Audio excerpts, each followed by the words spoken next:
Hola, ¿cómo están? Qué alegría verlos nuevamente. Soy Alejandro San Francisco y estamos en Historia, Libros y Banderas, sábado 14 de octubre. Y no me van a creer el invitado que tengo, Mario Agnello. Nació en 1925 y está plenamente lúcido. Tuvo una destacada trayectoria política y profesional. Él fue uno de los pratistas más destacados, seguidor de Jorge Prat Echaurren, pero a su vez fue diputado por el Partido Nacional en la época de la crisis de la democracia chilena, director de la Dirección de Bibliotecas, Archivos y Museos y durante muchos años profesor de la Universidad de Chile. Hasta hoy día. Hasta hoy día, pues impresionante. Don Mario, primero que todo, muchas gracias por estar acá. ¿Y cómo está usted? Muy bien, gracias, muy bien, con mucho gusto. Muy contento de seguir siendo activo. Qué bueno. Oiga, primero que todo quería que nos contara un poco para quienes son más de ahora, que no le conocieron su vida tan activa. ¿De dónde viene usted? ¿Dónde estudió? ¿Y cómo se fue involucrando en la cosa pública? Bueno, con mucho gusto. Yo diría que de los años, mencionar, estudiar, por ejemplo. Tuve una curiosa formación inglesa en el Cambridge, ¿Ya? un colegio que existía en Pedro Valdivia, Cambridge School for Boys and Girls, Ya. que era un colegio mixto. Mixto. Fue una buena experiencia, digamos. Y todavía tengo amigas del curso mío que siguen muy encantadoras como siempre. Bueno, pero además, después ya humanidades las estudié en el Instituto Nacional. Perfecto. Porque El primer foco de luz de la nación. Exactamente. Para mí era una obligación moral. Me sentía yo obligado a estudiar en ese instituto, que en el fondo era tan viejo como la patria, como el país nuestro. El instituto formado en esa lejana época de la independencia, en 1813, pienso. Así es. Se estaba formando la independencia chilena, así que desde ahí ya la tradición y el deber de seguir una tradición chilena tan linda fue una obligación moral para mí. Perfecto. ¿Cómo decidió y qué siguió en la universidad después? Después estudié en la Universidad de Chile, ahí también fue muy grato. ¿Estudió Derecho? Derecho, claro. Soy abogado, terminé mi carrera muy contento de haber estudiado en la de Chile. ¿Recuerda algún profesor que lo haya marcado, algún profesor destacado, alguien? En el instituto, mi profesor de historia. Ya, el ramo clave. ¿Ah? El ramo más importante, dicen. Claro, el profesor de historia, muy bonita. En el instituto yo diría que todos me gustaban, con los profesores que peleaba y con los que no peleaba. Perfecto. ¿Y en la universidad? Uno en la universidad muy fuerte fue Hugo Rosende. Perfecto. Que fue mi profesor en Derecho Civil.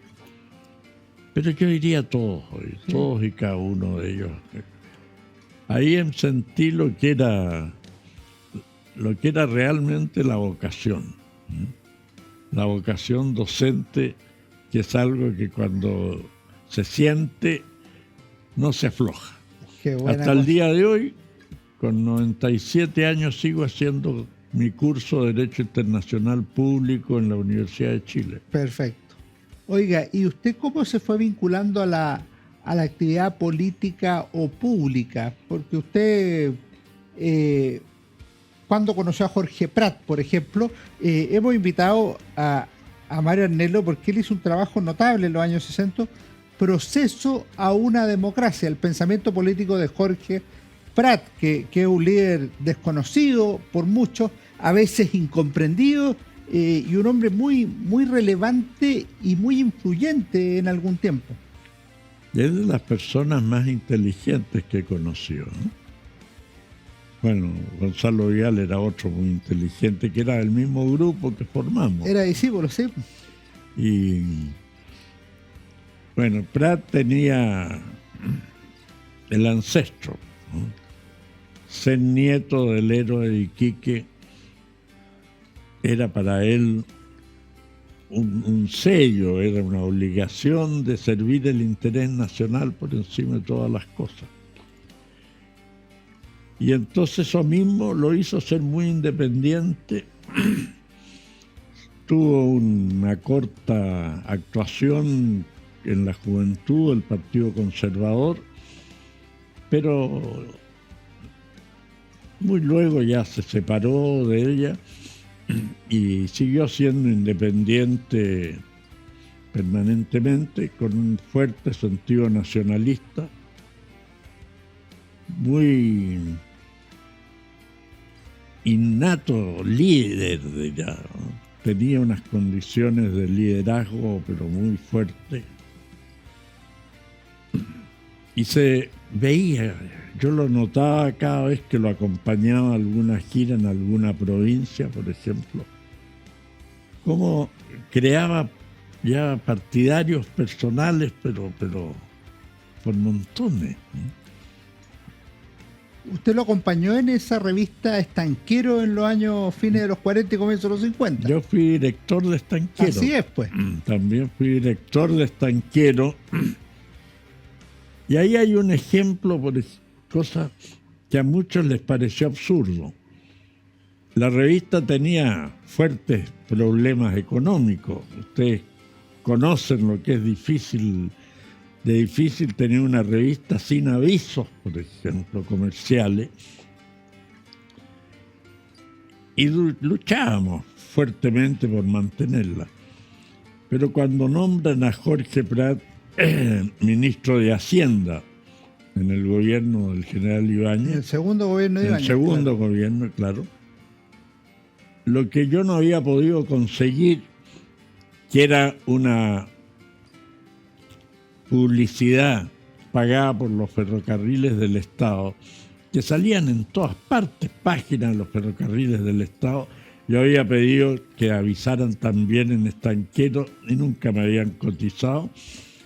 Pero nombran a Jorge Prat ministro de Hacienda y inmediatamente me llaman de los ferrocarriles para decirme que tengo un aviso de una página completa para todos los números futuros. Surgieron los interesados. ¿Ah? Entonces ahí decidimos con Jorge terminar Estanquero. Mientras él estuviera en el gobierno, sí, claro, era casi una coima política. Claro. ¿Qué importancia le asigna usted a la revista Estanquero? Porque debe ser puede ser la revista nacionalista más importante del siglo XX, ¿no? Claro, sobre todo fue muy importante, perdón, fue muy importante en el gobierno de don Gabriel González, ¿no? Orienta, depura, decía la bajada de Estanquero. La revista... Ay, perdona, oye. No se preocupe.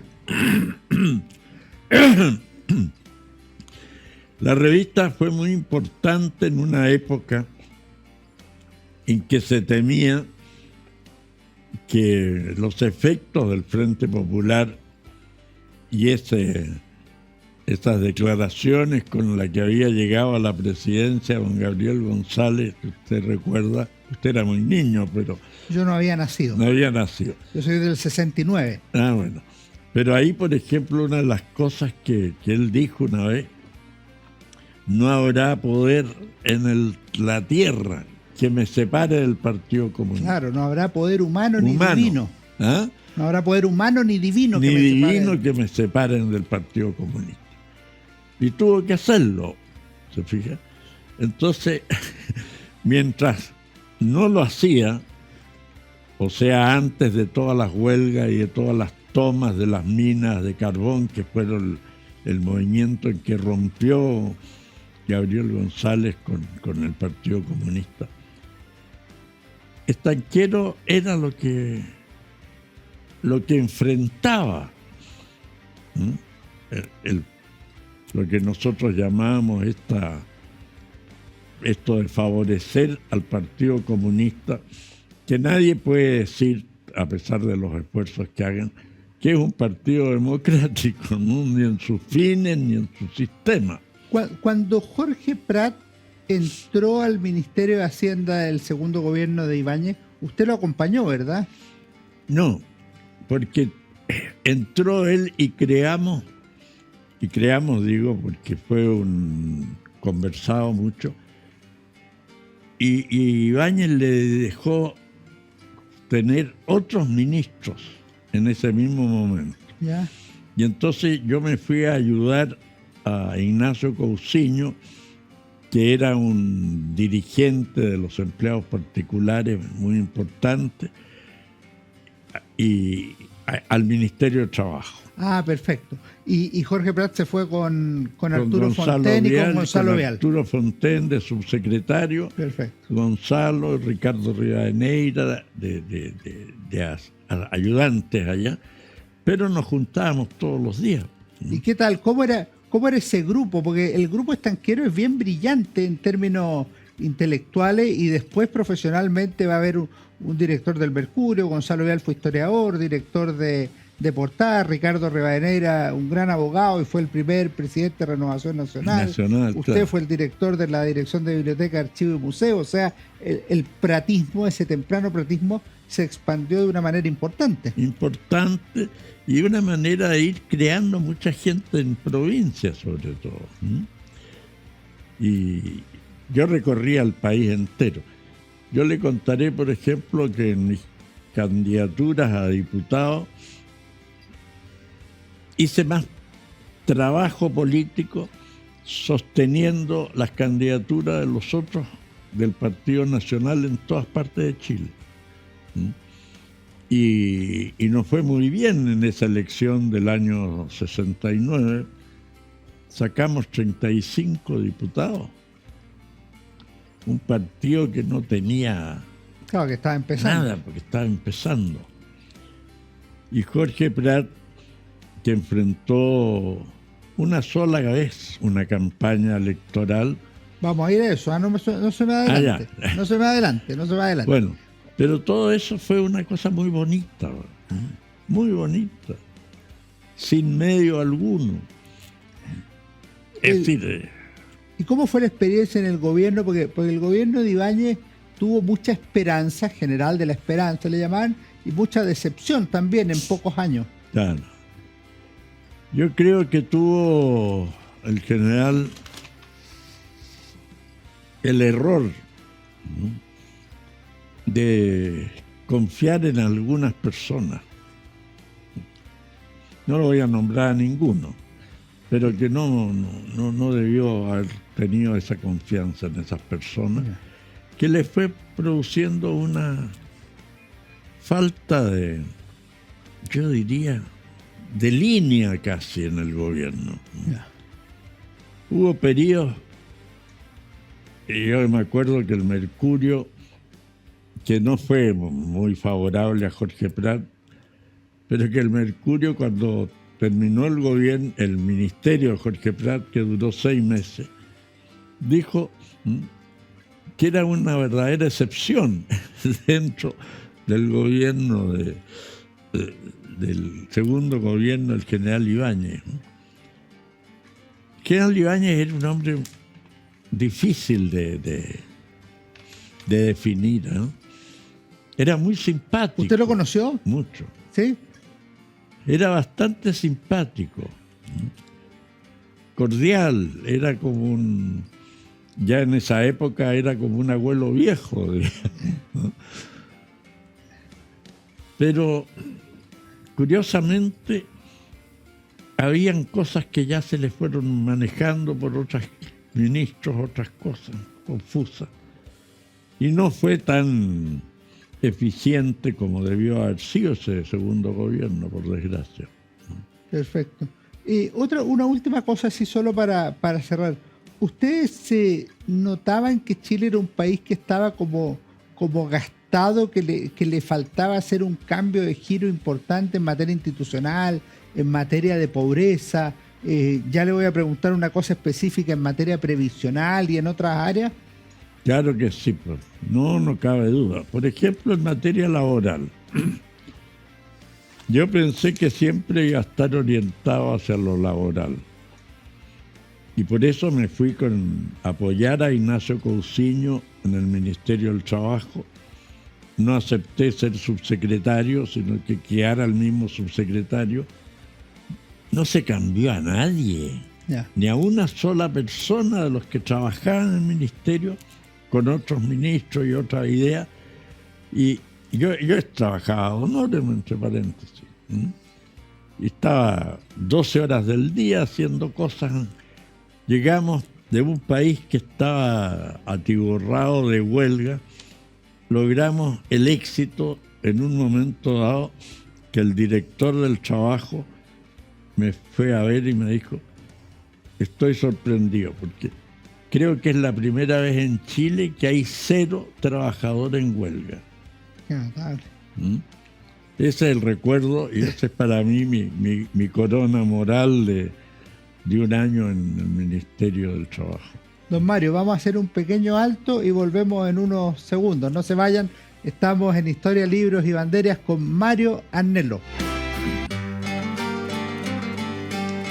En nuestra obra Historia de Chile 1960-2010 de la Universidad San Sebastián encontrarás un análisis sobre la crisis y ruptura de la democracia chilena antes de 1973, la creación de un nuevo orden institucional y la democratización y desarrollo del país en las últimas décadas. Conoce más en uss.cl. En CMPC llevamos un largo camino fortaleciendo nuestro trabajo, lo que nos ha permitido desarrollar distintas iniciativas junto a comunidades, por ejemplo, con la recuperación de un árbol extinto o el restablecimiento de agua potable en zonas rurales, la conexión del turismo y cultura a través de una sola ruta, o también el desarrollo de envases reciclables y amigables con el medio ambiente. Son esos y otros desafíos los que hoy nos permiten creer en el valor de las soluciones inspiradas en la naturaleza. CMPC, creando valor natural. Conoce más en cmpc.com. Seguimos en Historia, Libros y Banderas conversando con Mario Agnello. Proceso a una democracia, el pensamiento político de Jorge Prat, pero estamos hablando de historia de Chile en el siglo XX. ¿Hubo algo más en el Ministerio del Trabajo, don Mario, que quiera recordar? Claro, mira, ahí hay ese Santiago y ese Chile de esa época. Es una cosa distinta a la que ven los jóvenes hoy día, ¿no? Y los viejos lo miran sin entenderlo mucho lo que pasa ahora. Pero, por ejemplo, había 2 grandes amigos míos y muy amigos entre ellos. Uno demócrata cristiano, William Thayer, sí, pues. Otro socialista, Eduardo Long Alessandri. Eduardo Long era socialista de partido y su Alessandri le soñaba a la derecha como el Alessandri del año 20, digamos, ¿no? Eduardo y Willy Thayer, como digo, eran los que representaban siempre a las directivas sindicales que tenían conflicto. Todos los de la CUT con Eduardo Long de abogado, los que no eran de la CUT, socialistas o comunistas, con Willy Thayer, demócrata cristiano, falangista todavía, sí, en esa época. Y futuro ministro del Trabajo. Y futuro ministro del Trabajo. Pues. Bueno, el punto fue que quedaban sindicatos y gremios importantes que no tenían uno de estos 2 bandos. Y entonces, cuando terminó el ministerio de Jorge Prat, yo no seguí, y el ministro del Trabajo también se fue porque había sido colocado por Jorge Ignacio Cousiño. Yo seguí un tiempo ayudando primero a ubicarse en el ministerio al general Yáñez, a don Eduardo Yáñez Zavala. ¿Se acuerda usted de este general tan importante desde que era capitán de ejército, que fue... Tú no habías nacido. Yo no había nacido, así que no me acuerdo. Claro, el general Yáñez era un equitador, pues fue campeón es decir, en una olimpiada de equitación. Bueno, pero después entonces, al retirarme yo del ministerio, empecé a trabajar en mi oficina y me llegaron todos los sindicatos que no estaban representados ni en el grupo socialista comunista, que tenían a Alón, que era un espléndido abogado, ni a Willy Taller, los demócratas cristianos o falangistas. Y entonces llegaron dirigentes de la construcción, el primer gremio que llegó como tal, los estucadores en resistencia, o sea, los que tenían tendencias anarcosindicalistas. Sí. Entonces ahí pasé a ser el abogado de los anarcosindicalistas, porque llegaron los de la construcción, llegaron gremios marítimos, de los estigadores. Había gremios que le agregaban a su propio, como los estucadores, en resistencia. Todos los sindicatos que tenían en resistencia en su como lema eran anarcosindicalistas. Se fueron con usted. Se fueron conmigo. Don Mario, ¿usted se acuerda un poco de este encargo que le hicieron a Jorge Prat de arreglar el sistema laboral chileno? La previsión. Así es. No el sistema laboral, previsional, perdón. Previsión. Previsional, sí. Bueno, eso se le encomendó a don Jorge Alessandri, ¿no? Y Jorge lo aceptó porque la verdad es que don Jorge Alessandri estaba muy complicado porque él quería que Jorge Prat fuera ministro. Pero eso tenía la oposición cerrada del Partido Liberal, sobre todo. Los conservadores eran menos, no lo objetaban, pero los liberales era cerrado. Entonces le encomendó esto de la previsión y hizo un trabajo notable, ¿no? Creo que es de los trabajos más importantes que se han hecho en esa materia en Chile, y todo con gente no tenía presupuesto. A Jorge Prat no recibía un peso.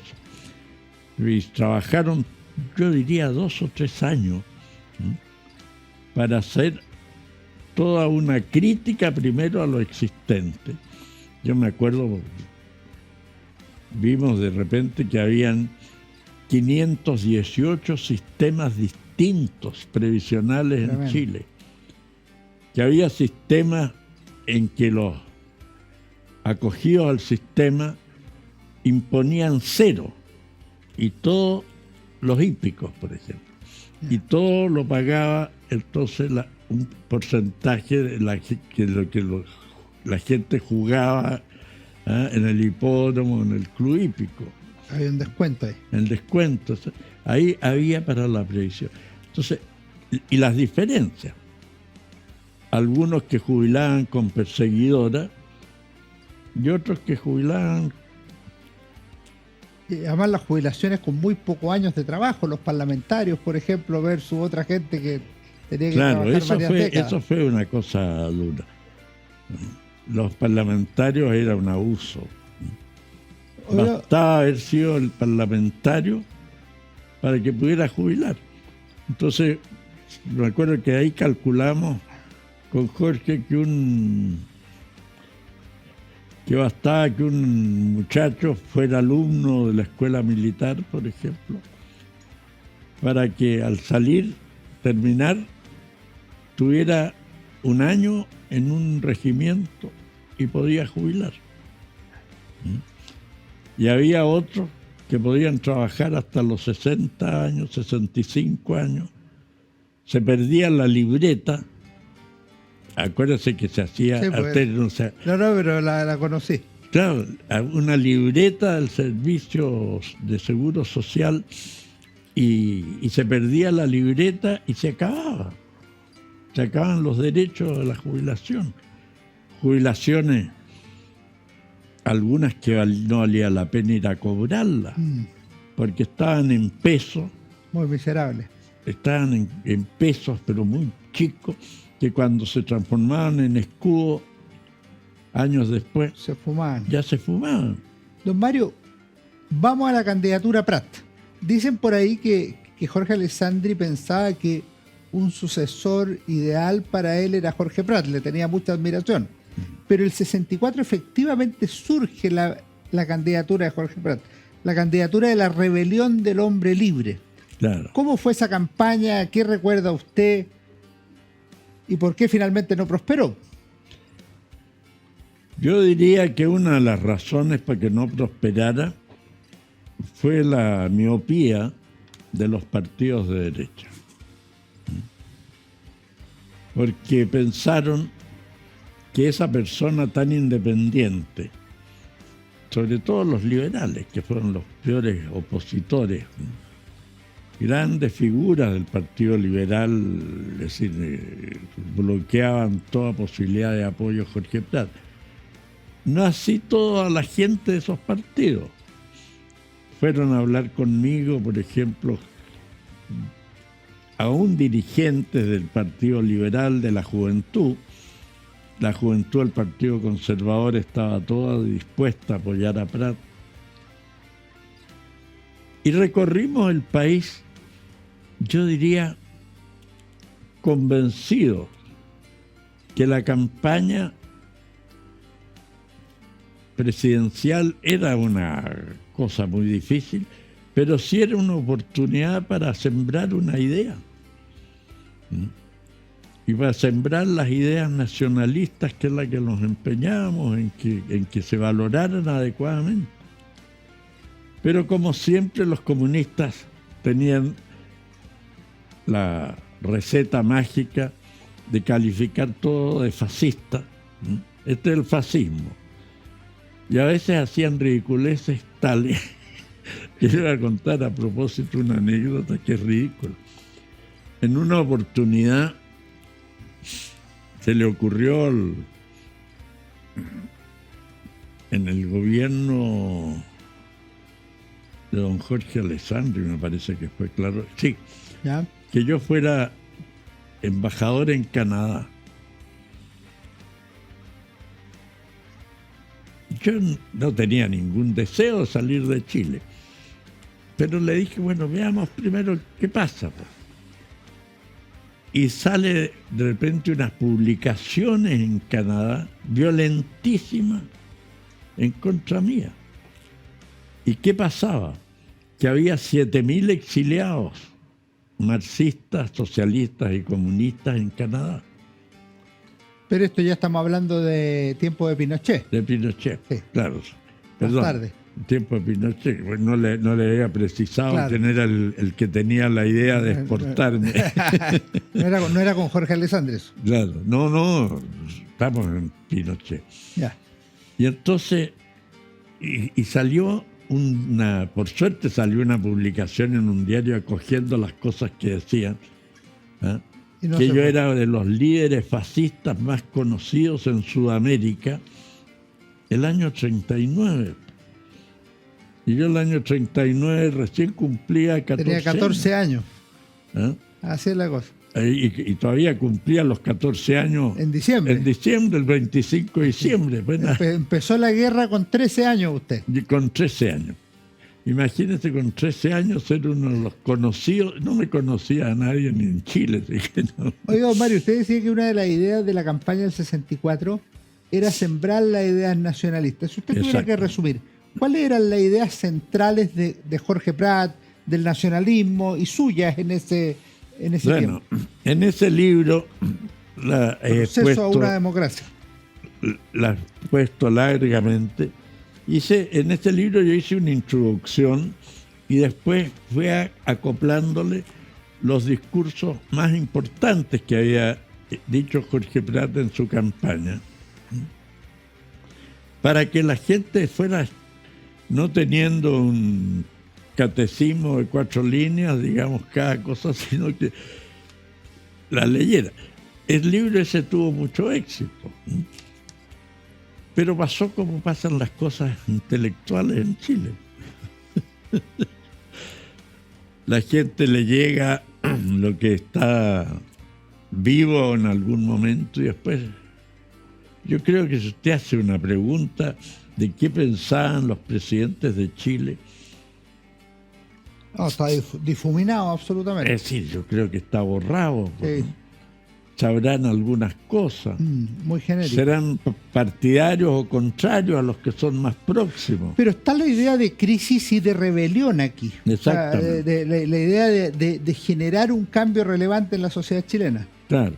Y el ejemplo más fuerte que ponía Jorge Prat eran las discriminaciones previsionales, que eran las que había estudiado para hacer ese trabajo que le había pedido Jorge Alessandri. Y entonces cuando le entregó al presidente los camotes, que eran los tomos eso de la Comisión de Estudios Previsionales, él dijo una declaración que le agradecía el espléndido trabajo, qué sé yo, que era todo un ejemplo, en fin. Pero no fue capaz tampoco de hacer la reforma previsional del gobierno. Y aparte del tema previsional, ¿qué otros temas le interesaban a Jorge Prat o a usted en esos años? Bueno, a mí toda la materia sindical era muy fuerte para mí, no para Jorge Prat, pero para él y para mí también. Lo esencial era el sentido nacional, el sentimiento de nacionalidad, ¿y eso que era lo que se perdía en la política chilena? ¿Ustedes lo habían bebido un poco de la historia, de la tradición de Jorge Prat, del resquebrajamiento de la lucha de clase? ¿Era una negación de esa lucha de clase? Claro, pero si es que además la lucha de clases en Chile fue inventada totalmente. Si no había lucha de clases. Había gente que estaba en la miseria y había gente que tenía ingresos muy altos, pero lucha de clases no había. Yo veía en el campo, por ejemplo, mis abuelos maternos eran de Quilicura, vivían en Quilicura, y por el lado, no Annelo, por el lado Romo, y entre paréntesis, mis ancestros Romo llegaron a Chile en 1617. Pero de los primeros casi. Claro, está dentro de las familias fundadoras. Las que estudió Julio Retamal. Que escribió Julio Retamal, dentro de las familias fundadoras están los Fernández Romo. Perfecto.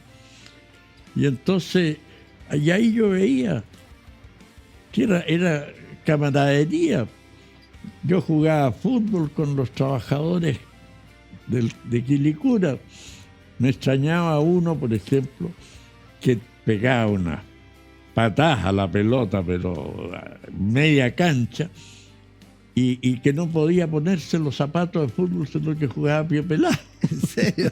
Qué tremendo. ¿Ah? No, sí, mire, sí. Entonces, esa vida hacía que sintiéramos que éramos todos uno nomás. Y Jorge, que tenía sus fundos allá en Angol, tenía con todos sus trabajadores y con toda la gente allá una camaradería muy alta. Sí, era reconocido eso. Vamos a volver en unos segundos, Mario, para la última parte, que es la del 64 al 73, en que usted tuvo participación política. ¿Ya? No se vaya, volvemos en Historia, Libros y Banderas con Mario Annelo. En nuestra obra Historia de Chile 1960-2010 de la Universidad San Sebastián encontrarás un análisis sobre la crisis y ruptura de la democracia chilena antes de 1973, la creación de un nuevo orden institucional y la democratización y desarrollo del país en las últimas décadas. Conoce más en uss.cl. En CMPC llevamos un largo camino fortaleciendo nuestro trabajo, lo que nos ha permitido desarrollar distintas iniciativas junto a comunidades, por ejemplo, con la recuperación de un árbol extinto o el restablecimiento de agua potable en zonas rurales, la conexión del turismo y cultura a través de una sola ruta, o también el desarrollo de envases reciclables y amigables con el medio ambiente. Son esos y otros desafíos los que hoy nos permiten creer en el valor de las soluciones inspiradas en la naturaleza. CMPC, creando valor natural. Conoce más en cmpc.com. Volvemos con Mario Agnello, Proceso a una democracia, pensamiento político de Jorge Prat. Jorge Prat, un gran líder nacionalista, fallecido en diciembre de 1971. Y una consulta que siempre se hace a propósito del nacionalismo chileno es si hay alguna familiaridad con el general Franco o con el movimiento de la Falange Española de José Antonio Primo de Rivera, alguna sintonía espiritual o intelectual. ¿Cómo lo ve usted en Jorge Prat o en usted mismo? Mire, yo puedo hablar más en ese sentido de mí, porque yo estuve en España ¿Ya? 2 años estudiando mi doctorado en España. Pero en los 50, en los 40. Claro, yo soy doctor en Derecho de la Universidad de Madrid, digamos. Perfecto. Y conocí bastante al general Franco, al presidentísimo, al generalísimo. Generalísimo. Y conversábamos. Conversábamos cuando me invitaba, lo iba a visitar, y conversábamos bastante porque a él le interesaba mucho que yo le hablara de la América española, digamos. Y anécdotas graciosas. Un día me dijo, yo lo veía que quería preguntarme algo. Y le dije, oiga, pues general, le dije yo lo trataba de general a él. Ya, desembuche, pues le dije yo, ¿qué me quiere preguntar? Entonces se rió mucho por la palabra desembuche y le dije yo que era un chilenismo. Entonces me dijo, ¿es cierto que Alessandri está muy viejito? Alessandri Arturo. No, don Jorge, pues en la segunda, ¿te acuerdas de la segunda campaña? Sí, la del 70. La mano en la televisión, sí, entonces, sí. ¿no? La del 70. La del 70. Entonces, ahí le dije yo, no tanto, le dije yo, tienes edad, eso sí, pero su cabeza está perfecta, le dije, ¿por qué no? Pero ya le habían llegado el rumor de que Alessandri estaba muy viejito. Está bien. Oiga, vamos al Partido Nacional. El año 66 se forma el Partido Nacional, que es una fusión de liberales, conservadores y nacionalistas. Exactamente. ¿Usted estuvo presente ahí por los nacionalistas? Exactamente. ¿Cómo se produjo, cómo decidieron usted, Jorge Prat, usted y otros, sumarse a este Partido Nacional como movimiento unitario? Yo diría que en todo caso, que el que fue fundamental en la creación del Partido Nacional fue Jarpa. Ya. Sergio Onofre Jarpa, que era un hombre de profundas raíces y ideas nacionalistas, tenía una enorme capacidad política y una enorme capacidad de paciencia. Y entonces, el año 65, en la elección del 65, se produjo esa verdadera marea de tratar de apoyar al presidente Frei, y usted ve que el presidente Frei arrasó. 82 diputados. 82 diputados. Y los liberales obtuvieron 6 y los conservadores 3, o sea, 3, nada. Claro. Y en esa elección ya... ¿Esa fue la del cuándo? La del 65 fue. La del 65. Fue la de marzo del 65, inmediatamente después de la elección del 64, de la presidencial. Claro. Ahí, Acción Nacional que habíamos creado, me presentó diputado por el primer distrito. Y salí 15. Se elegían 14 y yo salí 15, así que quedé fuera. Pero ya demostramos o sentimos que uno estaba ya llegando a sectores de la opinión pública, porque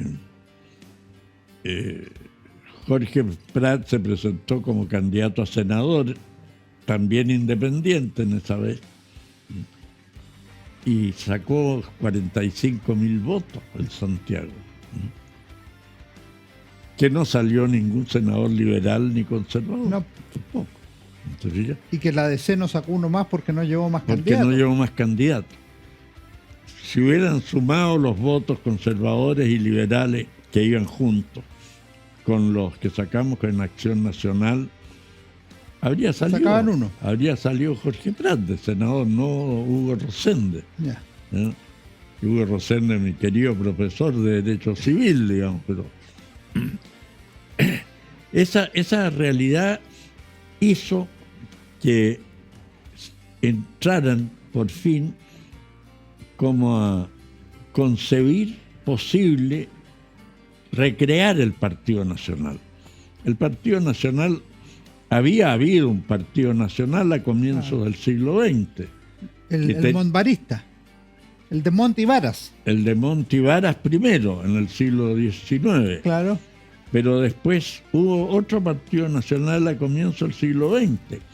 Don Pancho Encina, por ejemplo. Claro, ese fue el Partido Nacionalista. Nacionalista. Sí, claro, Guillermo Subercasó. Guillermo Subercasó. De manera que aquí no quisieron Partido Nacionalista, pero sí Partido Nacional. Claro. Ahí entraron conservadores y liberales y nosotros. Entonces yo fui miembro de la Comisión Política del Partido Nacional, recién formado, junto con Hugo Cepeda, por ejemplo, que venía del sector que era liberal. Claro. Otros que venían del sector conservador, pero nos entendimos bien. Y ahí Jorge Prat no se entendió bien con ellos. No, pues Jorge Prat se retiró después. ¿Por qué se retiró Jorge Prat? Porque habíamos tomado un acuerdo en la Comisión Política del partido, y cuando llegó ese acuerdo y se votaba una moción determinada, ya, esa parte, sí, cuál era el objetivo, ¿no? En el Senado, los senadores Bulnes, Cepeda, o sea, los que eran senadores liberales y conservadores, pero ahora del Partido Nacional, votaron en contra de lo que había acordado la Comisión Política. Entonces Jorge Prat, que se había equivocado al aceptar ser miembro era el miembro encargado poco menos que del Tribunal Supremo del partido, creo que se llamaba Tribunal Supremo, renunció. Perfecto. Porque era el no cumplir los acuerdos que había adoptado el órgano directivo del partido. Ahora, ¿qué importancia le asigna usted al Partido Nacional? Porque en la práctica el Partido Nacional, el 69 obtuvo 34 diputados, lo mismo el 73, con 20% el 69, 21% el 73. Representó una alternativa de derecha que estaba prácticamente demolida, tanto a la democracia cristiana como al gobierno de Salvador Allende, a la Unidad Popular. En ese sentido se produce como un renacimiento de las derechas en sentido amplio, nacional, liberal, conservadora, nacionalista. Claro, era así, ¿eh? Y la pelea que yo daba era afirmar esas ideas. Y en eso no me acompañaban mucho. Hay anécdotas que se las voy a dar sin nombre porque parecería pelambre. Pero llegó un momento en que algunos me dijeron el daño que yo le estaba causando al Partido Nacional al sostener mis posiciones nacionalistas, extremas, qué sé yo, en fin. Y cuando tenemos que llegar a acuerdos con otros, con la democracia cristiana, con lo que sea, yo decía, no, camino propio. Y en el camino propio discutía, por ejemplo, con socialistas, con mi amigo Eduardo Longo, y yo le decía, mira, que no se equivoquen con estas ideas de revolución marxista. No, ¿para qué le pones adjetivo marxista? Es una revolución solamente, pero pacífica, para cambiar, para ir. Bueno, yo, si llegan a ganar, me voy a oponer y te voy a crear una revolución nacionalista, le decía yo, así que no se equivoque. ¿Ah? ¿Cómo fue su experiencia en la Cámara de Diputados?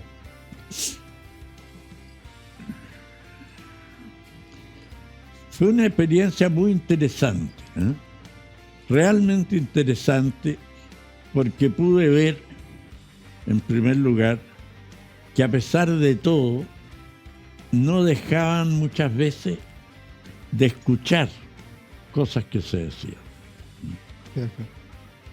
Yo estaba en el Partido Nacional y lo que planteaba merecía más objeciones de un sector de la democracia cristiana.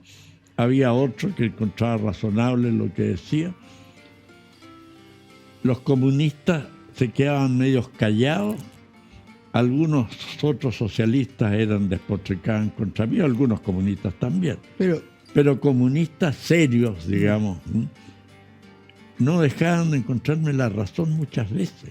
Ahora, hubo una sesión que usted recordará que no fue muy amistosa, la del 22 de agosto de 1973. Claro. La del acuerdo de la Cámara de Diputados sobre el grave quebrantamiento del orden constitucional y legal de la República, que el presidente Allende dijo que fue un llamado al golpe de Estado. ¿Cómo la recuerda usted? Como un llamado al golpe de Estado. ¿Usted considera que la tesis del presidente Allende es correcta? Yo creo que Allende entendió el mensaje. Pero una cosa es entender el mensaje y otra cosa es tener la capacidad de actuar conforme al mensaje que entendía. Porque lo que estaba pasando era muy grave. Fíjate que los chilenos normalmente no miran lo que son los riesgos internacionales. El año 65, por ejemplo, Chile tenía una guerra con fecha. El Perú invadía Chile de todas maneras el año 65, invadía Arica. Y eso se sabía. Entonces, había que actuar, digamos, con fuerza. Y tanto es así que ya en el gobierno militar, cuando se pensó que nuevamente estaban las cosas muy malas con el Perú, porque había ya también otro intento de Velasco Alvarado por invadir Arica. Entonces, hablando con el presidente Pinochet, yo le dije, tratemos de complicarles la vida. Y entonces me mandó con una nota y un saludo y una misión, y fui a hablar con el presidente de Ecuador, que me recibió muy bien. Fue una reunión muy bonita. Estaban haciendo un sándwich ahí. Claro. Y que me dijo conforme.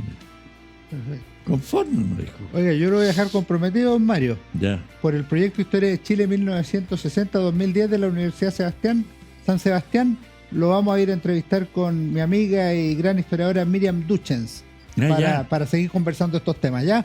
Con mucho.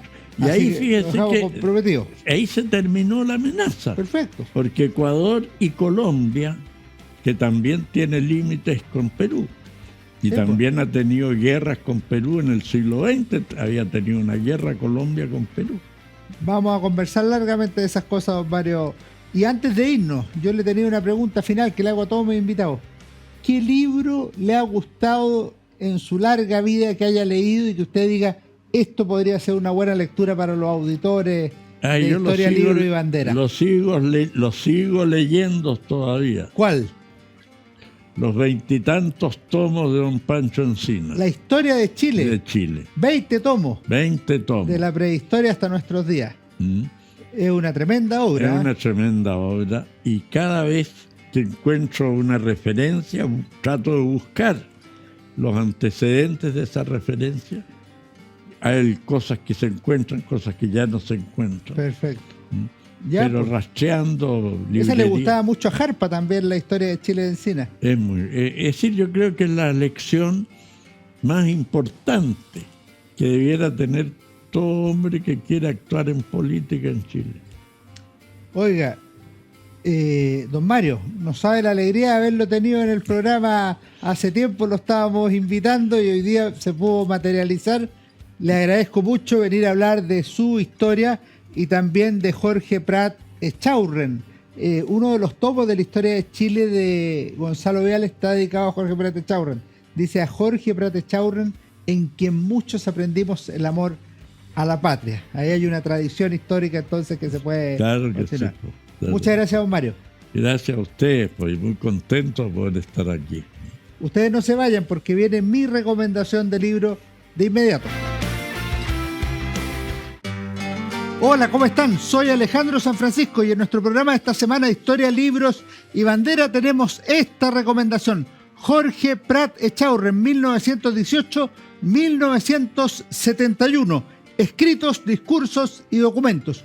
Un gran trabajo de José Díaz Nieva, historiador español pero afincado en Chile, que la verdad es que realiza un estudio preliminar de carácter biográfico sobre este líder nacionalista, creador de la revista Estanquero, estudió la reforma previsional en Chile y tantas otras cosas más, precandidato presidencial en 1964, pero además hace una selección de documentos de manera que los lectores puedan seguir el pensamiento de Jorge Prat a través de lo que él trabajó.